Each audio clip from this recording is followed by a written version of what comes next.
Hi, everyone. So my name is Sakalem, and I'm also from Brazil. So it was nice to hear a little bit about what you're doing in Natal over there in my home country. I started working in GSK when I was 19 years old back in Brazil, in Rio, where I was born, as an intern. And I've been there for 7 years now. And GSK brought me here to the US to help organize and manage one of our volunteering programs. It's called Pulse, and we're going to be talking a little bit about it. Okay, it's working. So for those of you who don't know, GSK is a pharmaceutical company. We focus on 3 different businesses, pharmaceuticals.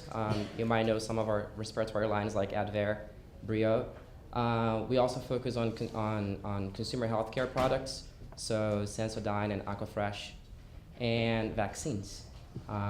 We treat a lot of diseases through vaccination around the globe. And as Scott was saying, there is a UN-led initiative that is bringing corporates together, companies together, to really advance the SDGs through employee volunteering. And GSK is one of the founding partners of Impact 2030, together with organizations like the Ritz-Carlton, but also SAP, for example. Last year, we sent 2 GSK employees to volunteer with an organization in Rwanda and partner with SAP on that project. So we're trying to really advance SDGs, focusing on SDGs 3 and 4, so health and education for all, which is the areas that GSK tries to tackle. And all of our volunteering programs are focusing on those two SDGs. And in GSK, we really enjoy volunteering, and we think that that's part of the DNA of the company. There's a few ways that a GSK employee can use their time and go out and support communities. The simplest one is one of that's called Orange Day. So GSK logo, all our communications are orange, as you might be seeing in my presentation. And GSK employees can take one paid off day to go out there and do something with an NGO. And we use platforms like Catch a Fire that our employees can go to and find opportunities for them to do something for that NGO in one day, or, which is a new program, they can also donate from 40 hours a year to do skills-based volunteering programs with them. We brought in our own Catch a Fire platform. It's called Your Cause, and we launched that in the US. So employees can go to the Your Cause platform, look for opportunities that match their skills, and then choose what projects they can work on from 8 to 40 hours a year. What I would say for those NGOs in the room, that for people to find those opportunities, it is really key that you guys put it there. Because our employees are going to be able to find those things on Catch a Fire or Taproot or Your Cause, whatever platform it is, if the opportunities are available there. So I would really look into those broker platforms that exist that are connecting people to projects to see if you can post opportunities in there. The third thing that our employees can do to volunteer, and it is our biggest program, it's Pulse. So Pulse is, at the moment, one of the biggest skills-based volunteering programs out there that companies are doing. And we're really proud to be leading in that space when it comes to the amount of hours that we allow our employees to take to go out and volunteer. We allow at least up to 100 employees every year to take 6 months off of their time to go and work with a nonprofit organization full-time, and GSK pays for everything. So basically, it can be an international assignment, it can be a home assignment, it can be an away-from-home assignment. It's really up to what the employee is looking for, and then our job in my team is to match the employee skills with the projects we get from the nonprofit to work with. So Pulse exists since 2009, and it was created under our previous CEO, Andrew Eady. And it's been growing ever since. We started with 54 GSK employees. Right now we are sending between 80 and 100. At the beginning, in 2009 and 2010, most of our population was coming from US and UK. Those are the biggest GSK offices in the world. And right now we found ways, and I'll talk a little bit more about that in a bit, to engage other markets in other countries. So we realized that to really have a global impact, we had to act local and build those local partnerships. And in Pulse, we believe in three things. We have a threefold mission. So we are trying to change communities, we're trying to change our employees, and ultimately we're trying to change GSK.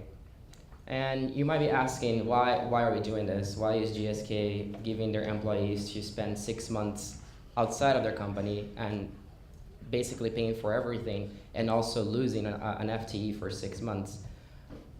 I think that the answer is very simple. We are a healthcare company. Our mission is to really allow people to do more, feel better, live longer. And as a corporate citizen, it's part of our mission to really see people being healthier. And our employees, to have more engaged employees, we need them to believe in our mission and to live our mission. So I think Pulse really speaks to the heart of what GSK does and why we exist. Which is really interesting because we've been seeing it growing from the beginning, as I said, and ever since 2009, we've sent 705 GSK employees from 63 countries to work with 120 nonprofits out there in 68 countries. So it became a really US-UK initiative, and it grew to a global scale very fast. And at this point, I think this year, in 2017, we have more people coming from India, for example, than the US. GSK also has some partnerships. Save the Children is our main NGO partner. We have a 5-year partnership with Save the Children to exchange expertise and fundraise for Save the Children projects.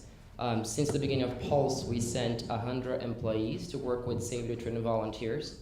And we plan to work with SAVE for 5 more years, so we are renewing our partnership with them.